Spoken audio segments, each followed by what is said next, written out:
Welcome to Church History. I'm your host, Laura Siemens. This is our summer season. I'm telling the stories of our great hymns. This podcast tells the story of the church in chronological order. We started with the story of Jesus, and we have traveled through history into the 1800s. For this summer, we're going to tell the story of the church in chronological order through our great hymns. So, enjoy this summer season.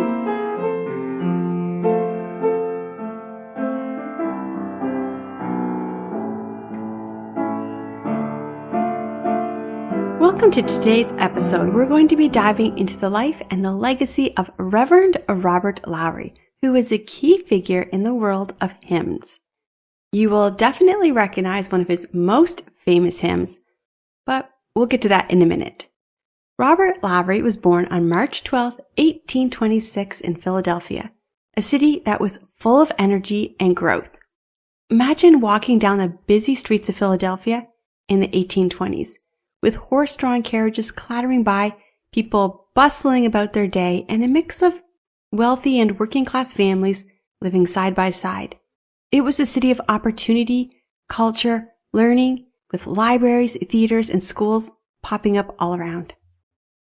In the midst of this vibrant city, Robert Lowry entered the world. His father, Crozier Lowry, was an immigrant from Northern Ireland and a devout Presbyterian. From a young age, Robert was surrounded by music. His father, who loved music deeply, passed that love on to his son. Robert didn't just listen to music, he felt it, breathed it, and lived it.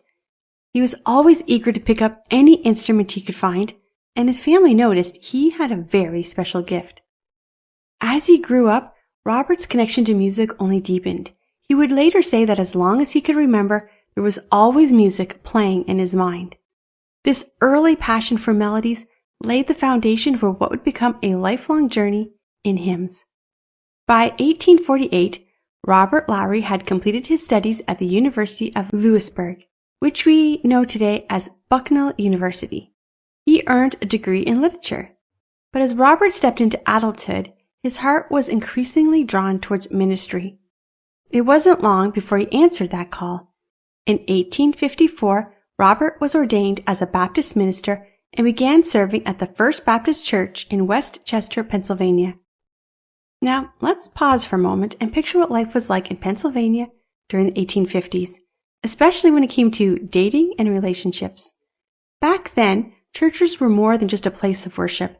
They were the heart of the community. This is where people gathered not only for service, but also for social events, prayer meetings, and other community activities. And it was through these gatherings that many young people met and began their courtship. And dating in those days was very different from what we know today. For starters, it was very formal. If a young man was interested in a young woman, he would often need to ask her father or another male guardian for permission to court her. Courting wasn't just hanging out casually. It involved supervised outings like attending church events together, picnics, or visiting each other's homes, with a chaperone, of course, to ensure everything stayed respectable. And during those courtships, conversations focused on very important things like shared values, religious beliefs, and hopes for the future. Couples didn't just look for someone that they liked. They were looking for a partner who shared their faith and goals in life. After a period of courtship, if everything went well, the couple would get engaged, and marriage was usually celebrated within the church, reinforcing the central role of faith in their lives. And it was in this context that Robert Lowry met and married Annie E. Lawrence. Annie wasn't just his wife, she was a significant influence and a collaborator in his hymn writing. Together, they created music that's touched countless lives, and their partnership was a beautiful blend of love, faith, and creativity. But then, life took a tragic turn in 1861 when the Civil War broke out. This shook the nation to its core. For Robert Lowry, this turbulent time was a significant impact on his ministry and his life. During the Civil War, Robert served as a chaplain for the Union race. Imagine the scenes he must have witnessed. Soldiers on the front lines, far from home, facing unimaginable hardships. As a chaplain, Robert was there to provide spiritual support and comfort to these men, offering prayers, guidance, and hope in the midst of a battle. The war wasn't just a physical conflict. It deeply affected the spiritual lives of Americans. Many people turned to their faith for answers and comfort during such a chaotic and painful time. This meant that Robert's ministry likely grew as more people sought solace in religion. They were looking for meaning and reassurance when everything around them seemed uncertain. During this period of time, Robert wrote some of his most famous hymns.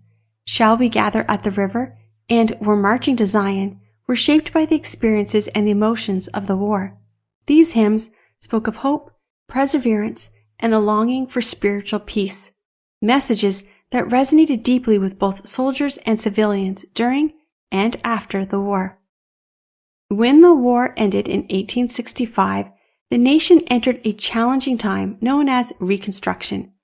This was a period of rebuilding both physically and emotionally. As Americans tried to heal from the wounds of war, the South needed to be rebuilt, and the nation had to come together after being so divided. And it was during this difficult time that Robert began serving as the pastor of the Hanson Place Baptist Church in Brooklyn, New York. In Brooklyn, Robert continued his ministry, helping people navigate the post-war uncertainties and offering guidance as communities tried to move forward. Although the war was over, the scars it left behind were deep, and Robert's role as a pastor and hymn writer remained vital in helping people find comfort and hope. As we move into the 1870s, Brooklyn was a city full of energy and growth. The famous Brooklyn Bridge was being built, connecting Brooklyn with Manhattan and symbolizing the city's ambition and progress. The bridge was completed in 1883, and that made it easier for people to commute, and it helped Brooklyn grow even more as it became more closely linked with New York City. But during this time, there was a lot of political unrest. Rutherford B. Hayes was the President of the United States. He served from 1877 to 1881. His election was controversial, leading to a dispute election against Samuel J. Tilden that had to be resolved by the Compromise of 1877. The nation was still feeling the effects of the Civil War, and tensions were high. In the midst of all of this, Robert Lowry had an important message for his church. He wanted to remind them that their hope and salvation would not come from any political leader, whether the North or the South. Holding on to the past and putting their trust in the challenging political landscape would not save them. Robert emphasized in his preaching that only one thing could save them, the blood of Jesus. In 1876, Robert published one of his most famous hymns, Nothing But the Blood of Jesus. This hymn became a powerful reminder of the core message of Christianity, that salvation comes through Jesus alone. In the years that followed, Robert continued to contribute to church music. In 1880, he published Lowry's Sacred Songs, a collection of hymns that included many of his compositions. These hymns reflected his deep faith and his gift of creating music that could speak to the hearts of believers. On November 25th, 1899, Robert Lowry passed away. He left behind a lasting legacy in Christian worship. His hymns are cherished by Christians all over the world for their simplicity, deep theological meaning, and melodies that have endured through the generations. As we conclude this episode, we remember Robert Lowry, not just as a hymn writer, but as a man who used his gifts to point people towards the hope and salvation found in Jesus. His legacy continues to inspire and uplift countless believers today. As we end our episode today, I want to introduce you to Lucy Grimble. Lucy Grimble has been leading worship and writing songs for over 10 years, both as a solo artist and with her talented band of musicians and singers. She is based in London, and her heart in worship is to create a space for people to encounter the love of God. Through her worship expression and songwriting, Lucy aims to craft a sound that unites people and ignites hearts to love God, themselves, and one another. Today, we're going to hear her sing Robert Lowry's beautiful hymn, Nothing But the Blood of Jesus. Remember, even today, as there are wars, political unrests, political uncertainties, elections, one thing we can remember is that nothing saves us but the blood of Jesus.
Thank you for listening to today's episode on the history of the hymns.